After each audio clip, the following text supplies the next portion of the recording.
कि देश में किस तरह से हिंदू राष्ट्र की बात हो रही है, सनातन बोर्ड की बात हो रही है।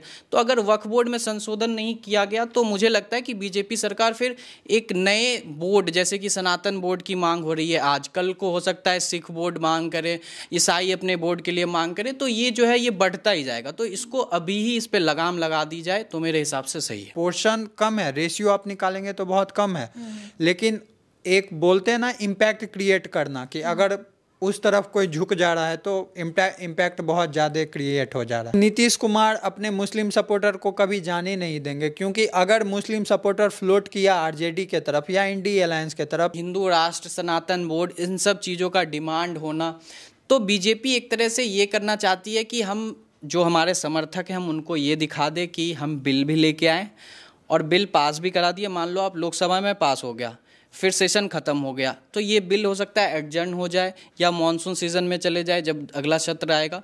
तो मुझे नहीं लगता है कि बीजेपी जो है मतलब मोदी सरकार इस बार इस बिल को मतलब पास कराने का सोच रही है लोकसभा राज्यसभा के साथ, मतलब प्रेसिडेंटियल एसेंट के लिए। नीतीश कुमार को बीजेपी उतना ही ज़रूरत है जितना बीजेपी को नीतीश कुमार, तो कोई एक दूसरे को छोड़ के तो जाने वाले हैं नहीं। देश भर में त्यौहार का माहौल है। अभी हाल ही में होली गया, उसके बाद हमने ईद का त्यौहार मनाया। हिंदू और मुस्लिम कहीं मिलकर त्यौहार मना रहे हैं तो कहीं अलग अलग त्यौहार मनाया जा रहा है। लेकिन इस बीच जो एक मुद्दा सबसे ज़्यादा गर्म होता हुआ दिख रहा है वो है वक्फ बिल में संशोधन। अब इसको लेकर कुछ मुस्लिम लोग जो हैं, कुछ मुस्लिम पक्ष जो हैं इसका समर्थन कर रहे हैं, ये कहते हुए नज़र आ रहे हैं कि वक्फ बिल में संशोधन होना चाहिए ताकि वक्फ की जो संपत्ति है उसका उपयोग जो है गरीब लोग कर सकें। लेकिन वहीं कुछ ऐसे भी मुस्लिम पक्ष हैं, और ख़ासकर मैं एक पार्टी का नाम लेना चाहूँगी, AIMIM, जिसको सभी जानते हैं। उसके मुख्य जो है मुखिया जिनको हम कहें असदुद्दीन ओवैसी, वो खासकर इसका पूरी तरीके से विरोध करते हुए नज़र आ रहे हैं। वहीं तमाम जो देश भर में पार्टियां हैं, कुछ पार्टी जो है वो अभी सरकार के साथ समर्थन में खड़ी होती है, तो कुछ पार्टी जो है पूरी तरीके से विरोध करती हुई नज़र आ रही है। तो हम इसी पे आज चर्चा करेंगे, बातचीत करेंगे। बातचीत के लिए मेरे साथ मेरे दो साथी यहाँ पर मौजूद हैं, नीतीश, और मेरे साथ मौजूद हैं शुभम।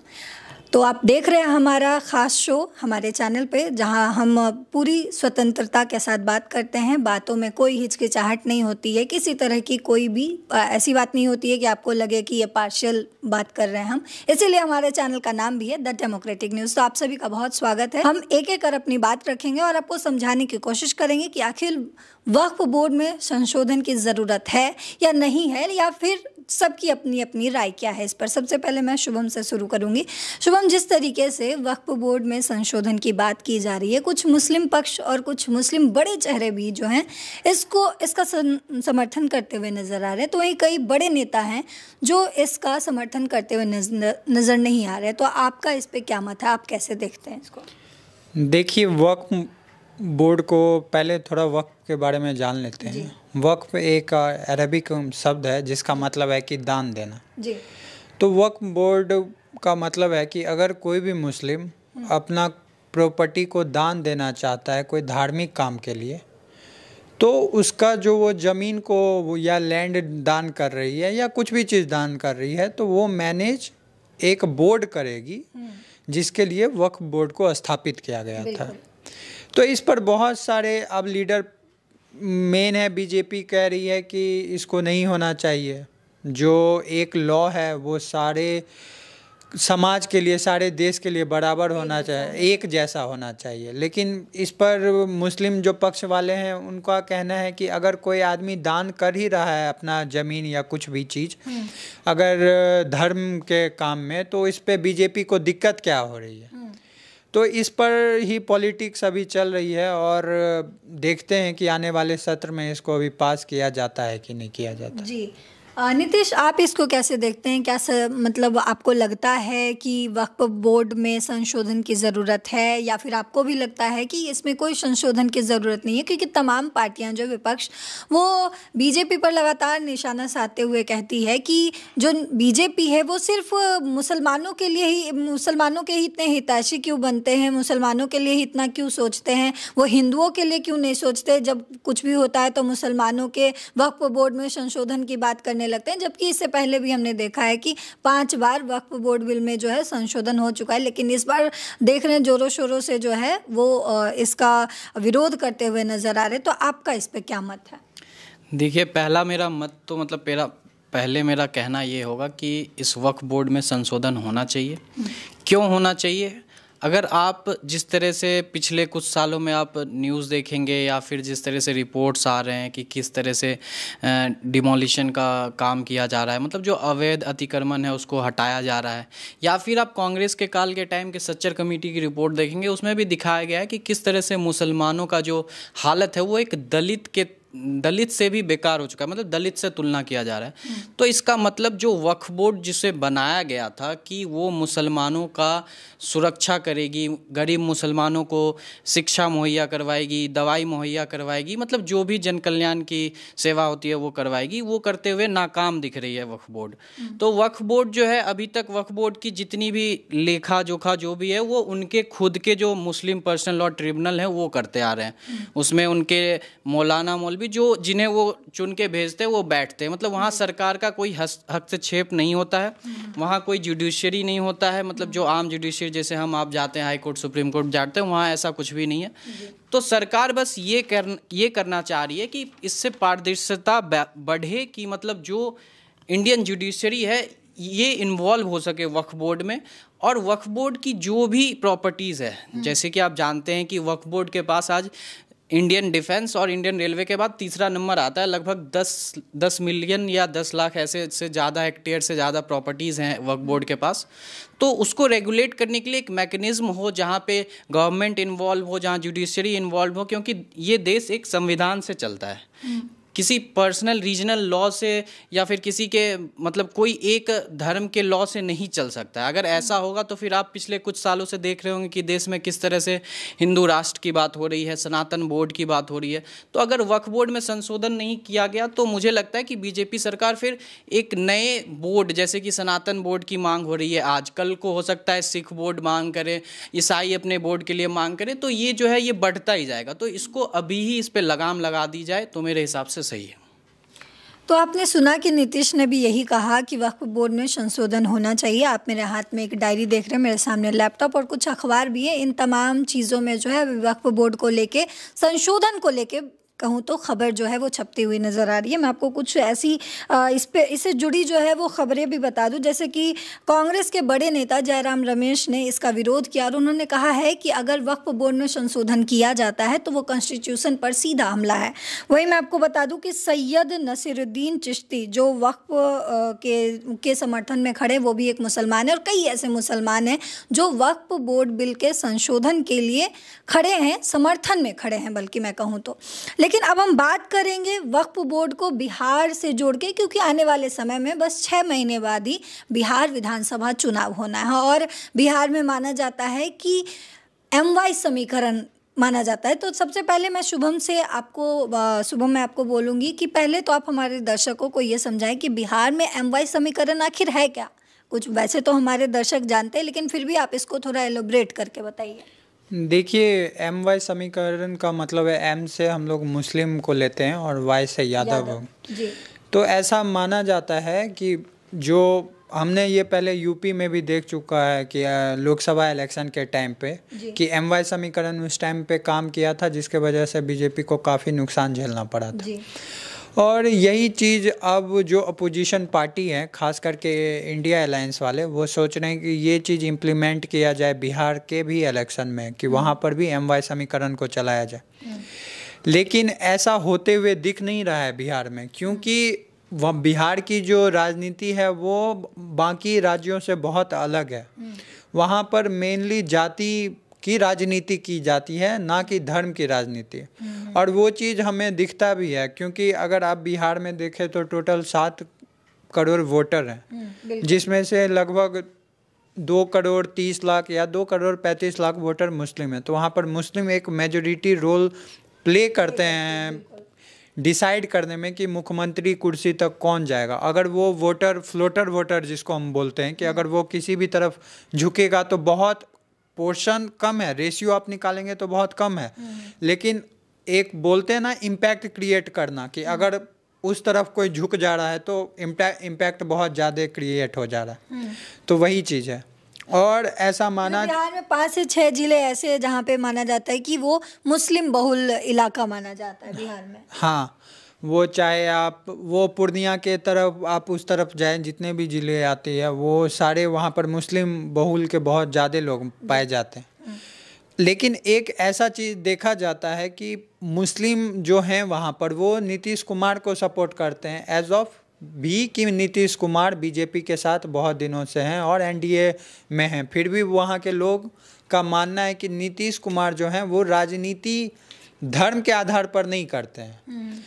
तो ऐसा वहाँ के मुसलमान मान रहे हैं कि जब वक्फ बोर्ड के संशोधन के लिए बीजेपी कोई लॉ लेकर आएगी तो नीतीश कुमार उस चीज़ को सपोर्ट नहीं करेंगे, क्योंकि वक्फ बोर्ड एक 7 शेड्यूल में पड़ता है भारतीय संविधान में, जो कि कंकरेंट लिस्ट है। कंकरेंट लिस्ट बोलने का मतलब कि आप जो सेंट्रल गवर्नमेंट है वो स्वतः कोई चीज़ पर डिसीजन नहीं ले सकती, उसके लिए आपको राज्य सरकार से भी पहले पूछना पड़ेगा। बिल्कुल। तो इसमें जितना रोल सेंट्रल गवर्नमेंट का रहेगा उतना ही रोल स्टेट गवर्नमेंट का भी रहने वाला है। और हम लोग जानते हैं कि बीजेपी इस लोकसभा इलेक्शन में अकेले दम पर अपनी सरकार को नहीं बनाई है। 272 सीट उन्होंने नहीं लाया है, वो 2 बैसाखी पर खड़े हैं। और चंद्रबाबू नायडू हों या फिर नीतीश कुमार हों, दोनों माना जाता है कि सेकुलर नेता है, वो धर्म की राजनीति करते नहीं हैं। तो ये बीजेपी के लिए बहुत टफ होने वाला है। और नीतीश कुमार अपने मुस्लिम सपोर्टर को कभी जाने नहीं देंगे, क्योंकि अगर मुस्लिम सपोर्टर फ्लोट किया आरजेडी के तरफ या इंडी अलायंस के तरफ, जो कि हम लोग जानते हैं कि यादव जो हैं वहाँ पर वो आरजेडी को ही सपोर्ट करते हैं। वो अपने लीडर, पहले वो लालू यादव जी को अपने लीडर के तरह देखते थे, अब वो तेजस्वी यादव को देख रहे हैं अपने लीडर के तौर पे।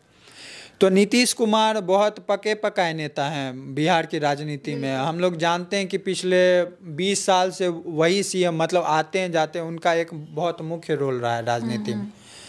तो ये बात जानते हैं नीतीश कुमार की अगर मैं अपना मुस्लिम वोटर मेरा हल्का भी इधर उधर मूव किया तो ये बहुत बड़ा डेंट पहुंचा सकता है। तो नीतीश कुमार ये रिस्क लेना नहीं चाहेंगे। और ज़रूर नीतीश कुमार की बात होती होगी आला कमान से, बीजेपी टॉप लीडरशिप से, और अमित शाह हो या नरेंद्र मोदी हो, ये भी दोनों बहुत बड़े पके पकाए लीडर हैं, इतने चुनाव जीत चुके हैं, तो इनको भी ये सब चीज़ पता है। तो मुझे ऐसा नहीं अनुमान लग रहा है कि बिहार इलेक्शन से पहले वक्फ बोर्ड पर कुछ बीजेपी करेगी। तो आपने शुभम से समझा कि आखिर एमवाई समीकरण बिहार में है क्या, और चंद्रबाबू नायडू की इन्होंने बात की। तो मैं आपको ये भी बता दूं कि चंद्रबाबू नायडू और उनकी पार्टी ने वक्फ बोर्ड के जो बदलाव होंगे या उसमें जो अमेंडमेंट की बात की जा रही है कहूँ तो उसका समर्थन उन्होंने कर दिया है। और अब बात करते एक बार फिर से हम बिहार पे जंप करते हैं। तो नीतीश से मैं आपसे सवाल पूछना चाहूँगी, क्योंकि शुभम ने बताया और हमने देखा भी है कि नीतीश कुमार के समर्थन में वहाँ के मुसलमान जो हैं वो खड़े रहते हैं। वो उनका सीधा सीधा ये कहना होता है कि नीतीश कुमार चाहे लालू यादव के पार्टी के साथ लड़े, चाहे या फिर नरेंद्र मोदी के पार्टी के साथ लड़े, हमें उससे कोई दिक्कत नहीं है, हमें हमारे स्टेट में बिहार में नीतीश कुमार ही एज अ सीएम फेस चाहिए। तो मैं आपसे जानना ये चाहूँगी नीतीश कि आपको क्या लगता है कि नीतीश कुमार जो है वो वक्फ बोर्ड में संशोधन को लेकर अगर बीजेपी का सपोर्ट करती है तो अपने मुस्लिम वोटर्स को गवा देगी, और अगर वो मुस्लिम का सपोर्ट करती है तो बीजेपी को, तो क्या लग रहा है कि इस बार नीतीश कुमार जो है वो दोनों तरफ से फंस चुके हैं, एक तरफ कुआं एक तरफ खाई वाला हाल हो गया है? जी देखिए, नीतीश कुमार बिल्कुल भी नहीं फंसे, उनका स्टैंड बिल्कुल क्लियर है। क्योंकि जब जेपीसी के पास जो रिपोर्ट गई थी वक्फ बिल के, उससे पहले जब वक्फ बिल टेबल्ड हुआ था लोकसभा में, तो वहाँ पे नीतीश कुमार के जो सांसद हैं, जो सहयोगी हैं अभी एनडीए सरकार में, लल्लन सिंह, उन्होंने बहुत ही दमखम से अपना जो भी बात था उसे उन्होंने वहाँ पे रखा था। उन्होंने बताया था कि ये किस तरह से मुस्लिमों के हक में है वक्फ बिल। लेकिन जिस तरह से आलोचना की गई कि इसमें जेपीसी की डिमांड की गई, तो बीजेपी सरकार ने तुरंत ही इसे जेपीसी के पास भेजा और जिस तरह से जेपीसी के पास टाइम टेकिंग प्रोसेस हुआ, जिस तरह से वहाँ पे रिपोर्ट्स आई, उसके बाद भी इतना लंबा समय लेना बिल टेबल करने के लिए, फिर आज जो है वहाँ पे पीबीए मतलब उसकी जो बिजनेस कमीटीज़ है पार्लियामेंट की, उसकी मीटिंग्स होती है, उसमें बताया जाता है कि कल 12 बजे बिल को टेबल किया जाएगा और उस पर 8 घंटे की बहस होगी, जिसमें से कि विपक्ष मेनली जो इंडिया अलायंस के कांग्रेस के दल हैं उनका डिमांड है कि इस पे 12 घंटा की चर्चा हो और कुछ दल हैं जो 3 घंटे 4 घंटे या 6 घंटे बोल रहे हैं। तो ये डिसाइड किया गया कि 12 घंटे की नहीं होगी, इसमें 8 घंटे की डिबेट होगी, इस पर बात किया जाएगा, चर्चा किया जाएगा और इसको पास किया जाएगा। लेकिन अगर ज़रूरत पड़े तो पार्लियामेंट में मतलब लोकसभा में जो स्पीकर होंगे उस टाइम वो देखेंगे, अगर सदन सही तरीके से चल रहा होगा तो इस टाइम को एक्सटेंड भी कर दिया जाएगा। लेकिन मैं आपको एक बात बताना चाहूँगा कि ये जो सेशन है पार्लियामेंट का, ये 4 तारीख को ख़त्म होने वाला है। आज 1 तारीख ख़त्म हो गया, 2, 3, 4 बचा, कल 2 तारीख को ये टेबल्ड होगा 12 बजे। तो कल ये डिस्कस होगा, मुझे लगता है ये परसों तक जाएगा, जिस हिसाब से 8 घंटे को बोला गया ये परसों तक जाएगा। तो और अमित शाह का अगर आप इंटरव्यू देखेंगे पिछले कुछ दिनों में, उन्होंने एक टीवी इंटरव्यू में बोला था कि हमारी सरकार की पूरी कोशिश है कि ये वक्फ बिल इसी सेशन में टेबल्ड हो। उन्होंने ये नहीं कहा कि हमें पास करवाना है। और सामने बिहार इलेक्शन है, तो ये हकीकत है कि बिहार में नीतीश कुमार इसलिए बीजेपी के साथ हैं क्योंकि नीतीश कुमार के पास अति पिछड़ा दलित और मुस्लिम मतलब अल्पसंख्यक का वोट बैंक है। तो बीजेपी भी इस चीज़ को देख रही है, लेकिन साथ में मैंने जैसे आपको बताया कि हिंदू राष्ट्र, सनातन बोर्ड, इन सब चीज़ों का डिमांड होना, तो बीजेपी एक तरह से ये करना चाहती है कि हम जो हमारे समर्थक हैं हम उनको ये दिखा दें कि हम बिल भी लेके आएँ और बिल पास भी करा दिए। मान लो आप लोकसभा में पास हो गया, फिर सेशन ख़त्म हो गया, तो ये बिल हो सकता है एडजर्न हो जाए या मॉनसून सीज़न में चले जाए जब अगला सत्र आएगा। तो मुझे नहीं लगता है कि बीजेपी जो है मतलब मोदी सरकार इस बार इस बिल को मतलब पास कराने का सोच रही है लोकसभा राज्यसभा के साथ मतलब प्रेसिडेंटियल एसेंट के लिए।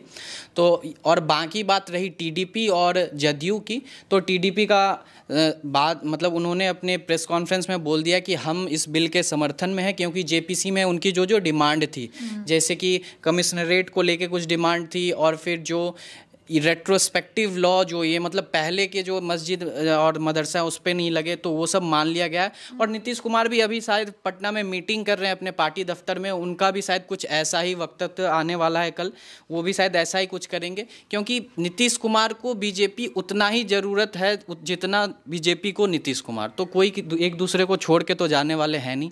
बाकी बिल में क्या होगा, पास होगा नहीं होगा, ये तो कल देखेंगे हम।